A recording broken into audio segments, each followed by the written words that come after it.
Hello, ladies and gentlemen, and welcome to another edition of TYT Sports. Now, a lot of you guys were engaging with me, oh my God, surprisingly, on the Twitter on Saturday, UFC 168. So let's talk about it very quickly, and hopefully the UFC will not fuck us and give us a strike. So here's basically what happened, and I'm going to go through the co-main event and then the main event. So let's start with that in reverse order. Anderson Silva, unfortunately, basically lost his leg. No, I'm just kidding. It was disgusting. And basically what happened was he went for a shin kick to Chris Weidman, who said that he trained basically trying to block those sort of shin kicks, and Anderson Silva broke his leg. Yes, he basically broke his leg. Now, according to Ariel Helwani, who all of you guys should follow on Twitter, and is also a fantastic journalist in the world of mixed martial arts, basically said that a metal rod was inserted and it could be there for the rest of his life. Something else that Ariel Helwani was tweeting, that obviously it was a gruesome injury. If you haven't seen it, link in the description below of a Vine video. Of course, we cannot embed it in this clip, but basically it's disgusting. It's a la Kevin Ware. It's just freaking brutal. But Ariel Helwani also said that I have never heard, backstage this is, I've never heard Anderson Silva scream in pain the way that he is right now. It was just, basically what he was saying was a legendary career in the world of mixed martial arts, where he went 33-6 and went on 17 straight wins at one point in his career. It's just so odd and so weird to see Anderson Silva suddenly become this fragile human being that none of us really thought that he could ever become. He's 38 years old. The question is, will he retire? It seems like yes, but here's something that Ariel Helwani tweeted, and one of his fans tweeted at him, and he responded. The fan tweeted, "Think Anderson Silva might pull a Mariano Rivera? He might not want to go out like this."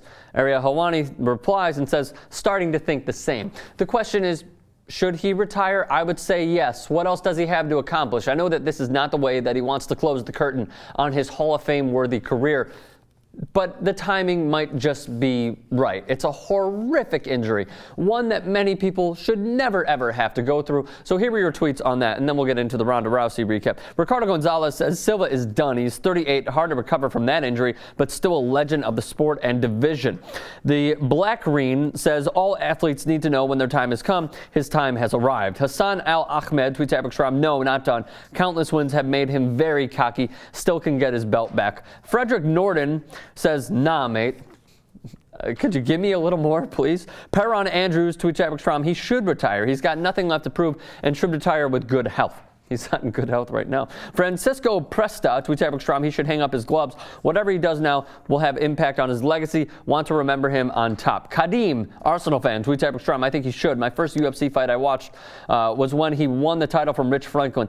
He's not getting any younger, though. No, he certainly is not. Jeremy tweets at Strom, he's proven to everyone that he was at a different level. The man is a legend, and I hope he moves on after this one. Dion Grain tweets at Strom, he should. There was a passing of the guard. He is one of the last old-time fighters. Ricardo Banda tweets at Strom, makes for a great comeback story. I see lots of money in pay-per-view buys for one last match in a year or two. And Oliver Farusat, dude, he'd be 40 at that time. Oliver Farusat tweets at Strom, like my gym teacher used to say, walk it off. All right, obviously that is being incredibly sarcastic. So again, thoughts, comments section below. Should Anderson Silva retire? And also, kudos to Weidman. 11-0. He beat Anderson Silva two times. The last time he lost was like 2006. And again, a fantastic career for Anderson Silva. If he does call it quits, again, Hall of Fame worthy, fantastic fighter, brought so much attention to the sport, and not only that, brought so much attention in his home country of Brazil. So now Ronda Rousey also defeated Miesha Tate, the first time she has ever gone past the first round for Rowdy Ronda Rousey.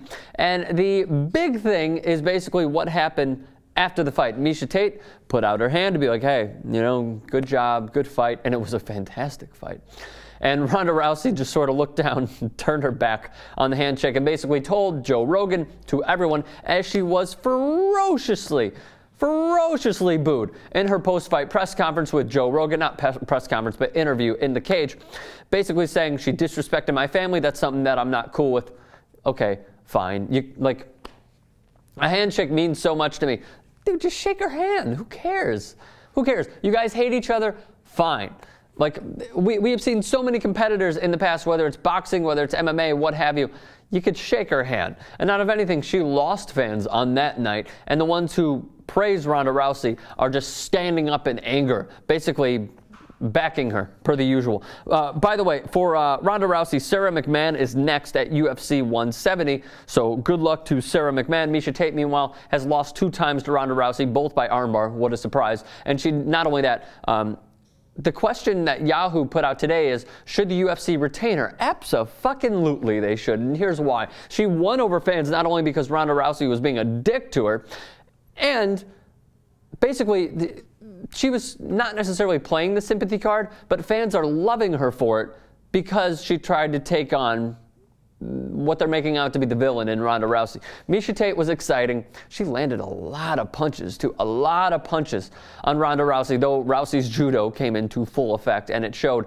how great of a fighter she is, because every time that Miesha Tate tried to wrap her up and take her down, the judo skills were in full effect. So congratulations to Ronda Rousey and Chris Weidman at UFC 168. So what do you guys think? Leave a thought in the comments section below. Give this video a thumbs up, share with your friends, and most importantly, help me out. Subscribe to TYT Sports.